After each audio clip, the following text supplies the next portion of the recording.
September 2025 bisa menjadi titik balik besar dalam sejarah Timur Tengah. Untuk pertama kalinya, negara-negara besar seperti Prancis dan Inggris secara resmi menyatakan rencana pengakuan atas negara Palestina. Sementara itu, Iran bersiap menggugat Israel ke Dewan Keamanan PBB atas perang brutal selama 12 hari yang menewaskan puluhan warga sipil. Apakah ini awal dari tekanan global terhadap Israel? Ataukah justru akan memicu eskalasi baru di wilayah yang telah lama terbakar oleh konflik? Pada 29 Juli 2025, dunia menyaksikan langkah diplomatik berani dari Prancis dan 14 negara barat lainnya. Mereka secara bersama-sama menyerukan agar seluruh negara di dunia mengakui negara Palestina. Konferensi internasional di New York, yang dipimpin bersama oleh Prancis dan Arab Saudi, menjadi panggung dari deklarasi mengejutkan ini. Menteri Luar Negeri Prancis, Jean-Noël Barrot, menulis di platform X. Kami menyatakan keinginan untuk mengakui negara Palestina, dan mengundang negara-negara lain untuk bergabung dengan kami. Negara-negara yang menandatangani pernyataan bersama ini termasuk Spanyol, Norwegia, dan Finlandia.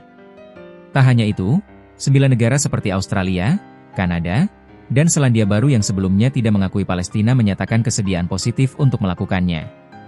Ini adalah perubahan posisi besar di dunia barat, yang selama ini cenderung berhati-hati terhadap pengakuan Palestina secara sepihak. Pekan sebelumnya, Presiden Emmanuel Macron mengumumkan bahwa Prancis akan secara resmi mengakui negara Palestina pada bulan September. Langkah ini memicu protes keras dari Israel dan bahkan kekecewaan dari Amerika Serikat. Namun Prancis tidak sendiri.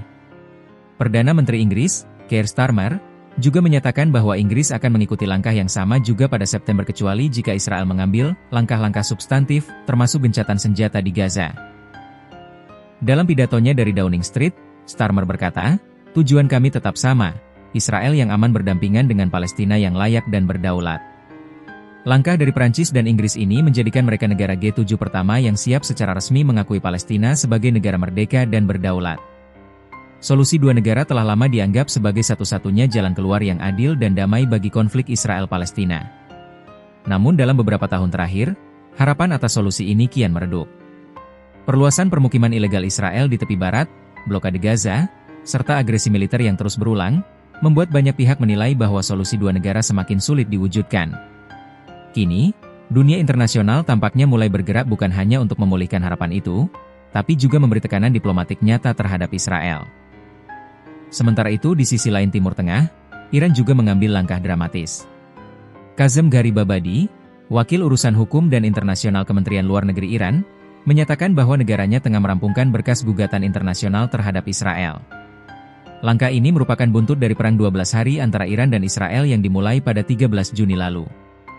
Gharibabadi mengatakan bahwa laporan rinci tentang pelanggaran hukum internasional oleh Amerika Serikat dan Israel telah dikirim ke PBB dan Dewan Keamanan. Dua laporan utama fokus pada kematian perempuan, anak-anak, dan kehancuran terhadap satu keluarga utuh akibat agresi militer. Iran kini tengah memilih jalur hukum, termasuk kemungkinan menggunakan Mahkamah Internasional atau pengadilan khusus, untuk menuntut Israel secara resmi. Gharibabadi mengakui bahwa proses hukum internasional sering terhambat oleh pertimbangan politik.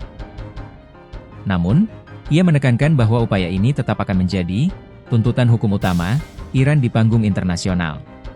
Sebuah komite khusus bahkan telah dibentuk di bawah Departemen Hukum Kepresidenan Iran untuk menangani kasus ini, bekerja sama dengan Kementerian Luar Negeri. Ini bukan hanya soal mencari keadilan, tetapi juga tentang membangun narasi internasional bahwa Israel harus bertanggung jawab atas tindakannya baik terhadap Iran, maupun terhadap Palestina. September akan menjadi bulan yang menentukan.